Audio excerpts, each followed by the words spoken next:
तो आज का विषय है कि हमें शास्त्र पढ़ना चाहिए, कैसे, क्यों पढ़ना चाहिए, और विशेषकर कि हमें श्रील प्रभुपाद के ग्रंथों का अध्ययन क्यों करना है। तो पहले समझ ले कि शास्त्र क्या है। तो शास्त्र जो है वो भगवान का आदेश है, जो कि वेदों में दिया हुआ है, पुराणों में दिया हुआ है। उससे हम समझ सकते हैं कि भगवान का आदेश क्या है। एक प्रकार का मार्गदर्शिका, वो मार्गदर्शिका वो है जिससे हमें पता चलता है सब बद्ध जीव को और मुक्त जीव को, सभी प्रकार के जीव को, कि किस प्रकार से हम इस भौतिक बंधन में से निकल के अपने वास्तविक स्थान, जिसको बोलते हैं भगवत धाम, वहां पर भगवान के साथ हमेशा के लिए वापस अपने गंतव्य स्थान है, जो हमारा वास्तविक घर है, वहां पर वापस जाने के लिए है ये।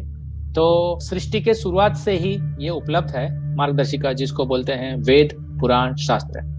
तो शास्त्र में हमें मार्गदर्शन प्राप्त होता है। सृष्टि के शुरुआत से ही दो प्रकार के लोग होते हैं। एक जो भगवान के नियम को पालन करते हैं, और एक जो भगवान के नियम को उल्लंघन करते हैं, है ना। जैसे कि सरकार जो होती है, उनका एक और डिपार्टमेंट या विभाग होता है जिसको बोलते हैं क्रिमिनल डिपार्टमेंट या जेल डिपार्टमेंट, और एक डिपार्टमेंट होता है सिविल डिपार्टमेंट। तो ऐसे लोग जो सरकार के नियम का उल्लंघन करते हैं, तो उनके लिए है क्राइम डिपार्टमेंट, और उसके लिए फिर सरकार ने हर एक शहर में, हर एक जगह पर ऐसे गांव में या फिर शहर में एक जगह पे, एक कोने में एक विशेष स्थान रहता है जिसको बोलते हैं जेल, जिसमें वो सरकार के नियम को नहीं मानते, उनको रखा जाता है। प्रयोजन क्या होता है कि वो नियम को समझे और वापस फिर से अपने वास्तविक स्थिति में आ जाए, सुधर जाए, कैदी जो सुधर जाए। फिर मैंने बताया था कि 3 प्रकार के लोग होते हैं, 3 प्रकार के बुद्धि वाले लोग होते हैं। एक जो चोरी करने के बाद समझता है कि चोरी करना नहीं है ठीक, इसलिए चोरी नहीं करना है। दूसरा है चोरी करता है, फिर सजा काटता है, वापस फिर से चोरी करता है। और एक है जो सुन के चोरी नहीं करता है, बंद कर देता है, नहीं ये ठीक नहीं है, क्योंकि किसी ने सुना है, किसी से सुना है। तो वो जो सुनने वाला जो व्यक्ति है, वो उसको बोलते हैं प्रथम कक्षा का व्यक्ति, जो श्रवण करने के बाद निर्णय करता है। वास्तव ऐसा नहीं है कि वो सब कुछ, जैसा कि आजकल के लोग बोलते हैं, हाँ सब कुछ करके देखना चाहिए। जैसे कि नशा करना है, नशा कर लो, मांस खाना है, मांस खा लो, सब कुछ जीवन में करके देखना चाहिए, ऐसे लोग हैं।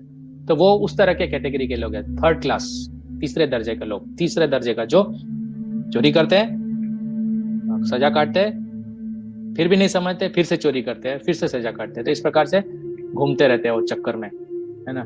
तो और फंसते चले जाते हैं सरकार के नियम के अनुसार, और फिर अपना जीवन जो है और निम्न होते जाता है। तो ठीक प्रकार से उसी तरह से जब आत्मा बद्ध हो जाता है, तो उसके लिए उपलब्ध है, क्या उपलब्ध है? मार्गदर्शिका, शास्त्र के रूप में। तो वो शास्त्र जो है हमारे लिए मार्गदर्शिका है, जिससे हम अपना जीवन को स्तर सुधार करके वापस अपने स्थिति में जा सकते हैं। तो 16वें अध्याय में भगवान कहते हैं गीता में, प्रवृत्तिम च निवृत्ति च जना न विदुरासुराः न शौचम नापि चाचारो न सत्यम तेषु विद्यते।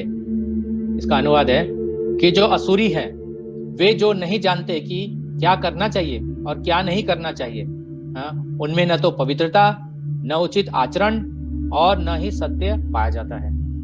स्वाभाविक है, आप सब समझ सकते हैं। तो जो आसुरी है वो, उनको पता नहीं रहता। 2 तरह के लोग मैंने बताया था, एक जो सरकार के नियम पालन करने वाले, और एक जो सरकार के नियम का उल्लंघन करने वाले। उसी तरह से भगवान के दृष्टि में 2 तरह के लोग होते हैं, जो भगवान के नियम का पालन करते हैं और जो भगवान के नियम का उल्लंघन करते हैं। तो उल्लंघन करने वाले को सजा भुगतना पड़ता है। तो उसी तरह, तो जो सजा उसको, उस व्यक्ति जो इस प्रकार से अपना जीवन यापन करते हैं, जो कि किसी को नहीं मानना है, कोई नियम नहीं है, कोई चलाने वाला नहीं है, तो ऐसे व्यक्ति को क्या कहा जाता है? असुर। और उसके बारे में भगवद गीता में ऐसा बताया, वो आसुरी है जो ये नहीं जानते कि क्या करना है, क्या नहीं करना है। उनमें न तो पवित्रता है, न ही उचित आचरण है, और न ही सत्य पाया जाता है। इसी अध्याय में, जो 16वां अध्याय, उसके 23वां श्लोक में भगवान कहते हैं शास्त्र विधि, जैसे मैंने बताया, यह शास्त्र विधि उत्सर्जे वर्तते कामकारात् न स सिद्धिम अपनवति न सुखम न पराम गतिम। अर्थात जो शास्त्रों के आदेशों का अवहेलना करता है और मन माने ढंग से कार्य करता है, उसे न तो सिद्धि, न सुख, न ही परम गति ही प्राप्त हो पाती है, जैसे 16वें अध्याय में बताया गया है। तो शास्त्र पालन करने के लिए ऐसा नहीं है, भगवान बोल रहे हैं शास्त्र पालन करना चाहिए। हाँ? इसका मतलब है आदेशों का पालन करना चाहिए, ऐसा है। इसी तरह से कि ऐसा नहीं है कि हम भक्त है तो हम खाली भक्ति के नियम का ही पालन करें और दूसरे नियम पालन नहीं करें। जैसे कि कई बार हम सोचते हैं कि हम भक्त है तो हम प्रणाम कर लिया है, हम माला कर लिया है, हम भगवत गीता पढ़ते हैं तो हमें सीट बेल्ट लगाने की कोई आवश्यकता नहीं, हम जब गाड़ी चलाते हैं। तो ऐसा नहीं है।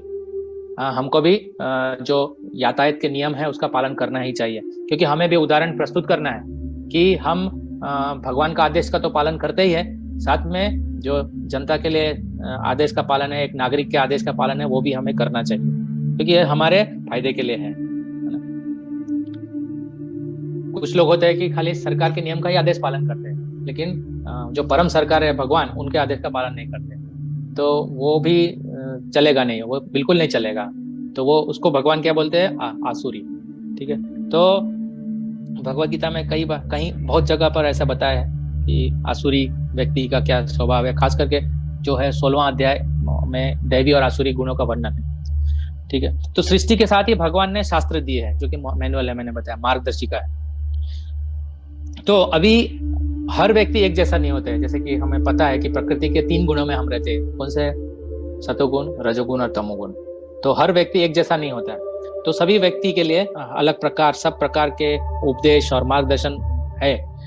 परंतु सबसे ऊंचा जो उपदेश है वो हमें हम देखते हैं जो प्राप्त हमें होता है, जो भगवान कृष्ण अर्जुन को जो दे रहे हैं उसमें।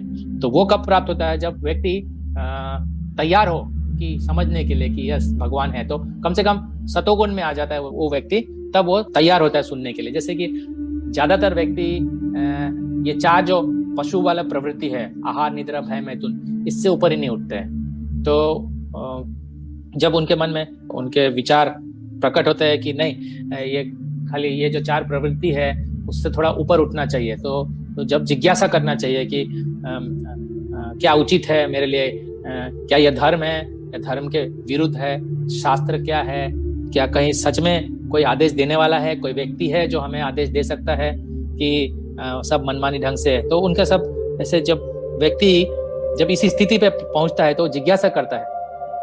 क्या जिज्ञासा करता है?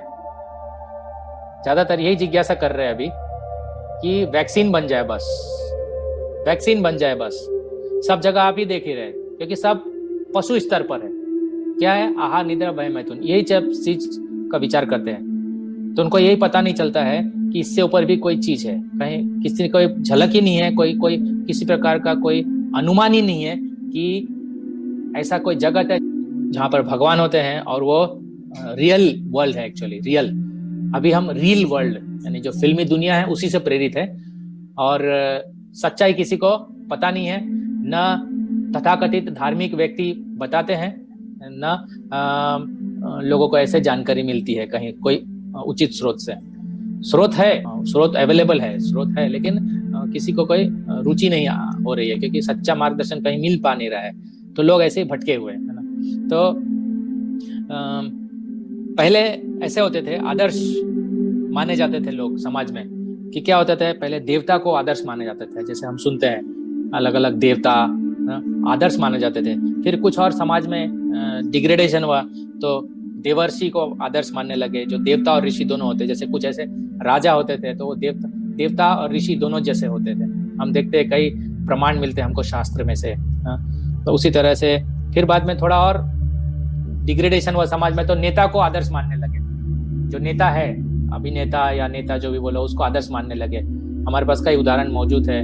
लोग कुछ एक नेता को चुनते हैं, नेपोलियन या फिर हिटलर ही मान लो, वो भी नेता ही है। लेनिन है नेता, उस तरह से एक और नेता है जो हमारे भारत में है, गांधी जी बोलते हैं। उसी तरह से और भी बहुत सारे लोग हैं जिनको इनको आदर्श मानते हैं। लेकिन अब उससे भी आदमी गिर गया है तो फिल्म स्टार को मानते हैं, फिल्म स्टार को आदर्श मानते हैं, क्रिकेट स्टार को आदर्श मानते हैं। कई बार मैंने सुना है कि एक क्रिकेट स्टार है उसको भगवान बोलते हैं, पता नहीं क्यों। तो ऐसा स्तर गिर गया है। उसी तरह से हमारे रहन सहने का भी स्तर गिर गया है। कैसा स्तर हो गया कि पहले हम खाते थे तो सोने के प्लेट में खाते थे, सोने का थाली होता था, और स्तर गिरते गिरते क्या आ गया? चांदी में आ गया। फिर और स्तर गिरते गिरते के कांसा या पीतल का प्लेट होने लगा, और उससे स्तर गिरा तो स्टील आ गया, और उससे स्तर गिर गया तो एल्युमिनियम आ गया, और उससे स्तर गिर गया है और अभी क्या है, disposable plastic plates, use and throw. और कोई विचार नहीं है कि वो प्लास्टिक प्लेट खा के उसको फेंक दिया जाता है, पता नहीं, फिर हमारा मानना है कि कचरा है, कचरा उठा के ले जाएगा, लेकिन वो कचरा कहाँ पर, वो भी एक जगह कहीं पे फेंक देते हैं, डंप ही हो रहा है, यूज करो और फेंक दो, और फेंको कहाँ, बस हमारा घर है, घर के बाहर सब फेंक दो। तो इस तरह से लोग है ना डिग्रेड हो गए हैं पूरी तरह से। ऐसे लोगों को अगर हम बताएंगे शास्त्र पढ़ना चाहिए, शास्त्र का अध्ययन करना चाहिए, तो कैसे संभव है, वो तो इस स्तर पर है ही नहीं, किसी न किसी को तो करना पड़ेगा। तो वास्तविक जो है, जो 4 वर्ण और 4 आश्रम में ब्राह्मण जो वर्ग है, उनका ही खास कर्तव्य होता है कि लोगों को शास्त्र का जानकारी दे। तो ये शास्त्र पढ़ने के लिए थोड़ा सा प्राथमिक बुद्धि चाहिए, तब वो पढ़ने के स्थिति में आता है, बोलते हैं स्पिरिचुअल इंटेलिजेंस, तब व्यक्ति सक्षम होने लगता है कि शास्त्र पढ़ने के लिए। तो कई जगह भगवान ऐसे बताते हैं कि जो लोग गीता का अध्ययन करते हैं, तो भगवान बोलते हैं वो अध्ययन करने से क्या होगा कि उनका बुद्धि और विकसित होगी और वो मेरे पास आएगा।